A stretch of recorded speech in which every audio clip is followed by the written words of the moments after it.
यीशु मसीह के कीमती नाम में मैं आप सभी का अभिवादन करती हूँ और एवेंचर मिनिस्ट्री की तरफ से ये संडे बाइबल स्टडी में मैं आप सबका स्वागत करती हूँ। Today's Bible study is based on the Gospel of Saint Mark, chapter 1, verses 14 to 20. और आज की बाइबल स्टडी के लिए हम देखेंगे मरकुस रचित सुसमाचार उसका 1 अध्याय उसका 14 से 20 वचन। यूहन्ना के पकड़वाए जाने के बाद यीशु ने गलील में आकर परमेश्वर के राज्य का सुसमाचार प्रचार किया और कहा, समय पूरा हुआ है और परमेश्वर का राज्य निकट आ गया है। मन फिराओ और सुसमाचार पर विश्वास करो। After Herod put John the Baptist in prison, Jesus came into Galilee. और जब जो राजा वहां का हुआ करता था, उसने जब यूहन्ना बपतिस्मा देने वाले को जब जेल में डाल दिया था, तब यीशु मसीह जो है वो गलील में आए। Jesus preached the good news about God's rule. और यीशु मसीह ने जो है वो परमेश्वर के सुसमाचार का जो है उसने प्रचार किया।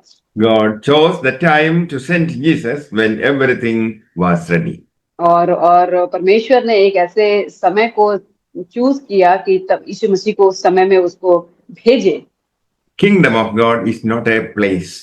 परमेश्वर का राज्य एक जगह नहीं है, It is God's rule over the world. ये परमेश्वर का रूल है, नियम है उसके राज्य के लिए।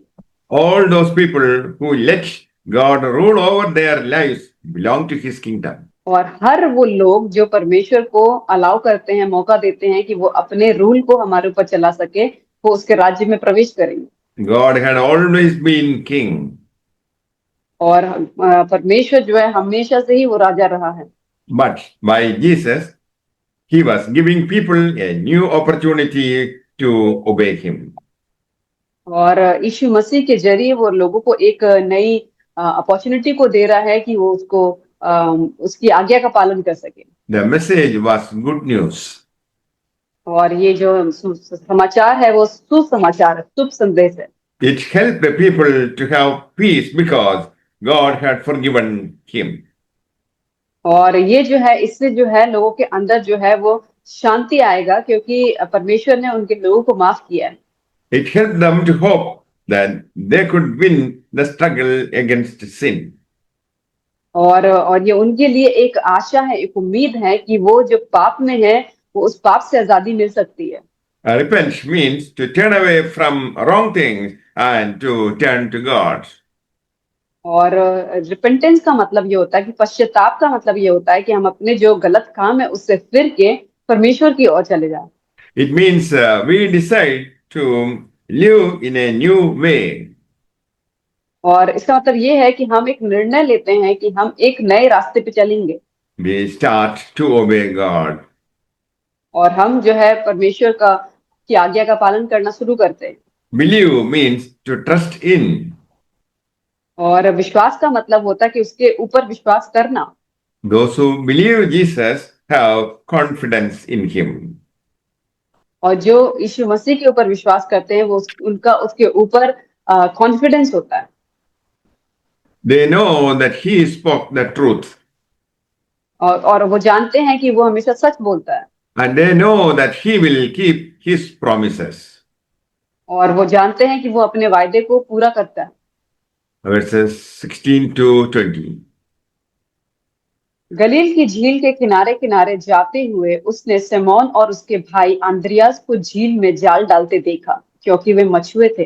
यीशु ने उनसे कहा, मेरे पीछे आओ, मैं तुमको मनुष्यों के मछुए बनाऊंगा। वे तुरंत जालों को छोड़कर उसके पीछे हो लिए। कुछ आगे बढ़कर उसने जब्दी के पुत्र याकूब और उसके भाई यूहन्ना को नाव पर जालों को सुधारते देखा। उसने तुरंत उन्हें बुलाया और वे अपने पिता जब्दी को मजदूरों के साथ नाव पर छोड़कर उसके पीछे हो लिए। Galilee is a lake about 12 miles long. और गलीली जो है एक झील है जो 12 माइल लंबी है। To catch fish was an important business. और मछली पकड़ना वहां का एक बहुत ही महत्वपूर्ण व्यवसाय है। Many men earned their income by supplying fish to people in their own country. और वहां पे जो लोग हैं मछलियों को पकड़ के दूसरे राज्यों में उसको बेचते हैं, यही उनका वहां के लोगों का व्यवसाय है। These 4 men became Jesus' first disciples. और ये 4 लोग जो हैं यीशु मसीह के पहले चेले बने।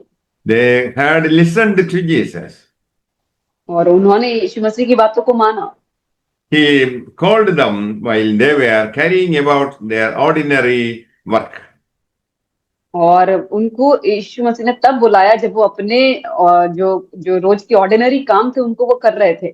They must work to bring people to Jesus. और उनका अब ये काम है कि वो लोगों को यीशु मसीह में लेकर आए। May the Lord bless you all with these words. Amen. परमेश्वर आपको इन वचनों के द्वारा आशीष करे। आमीन।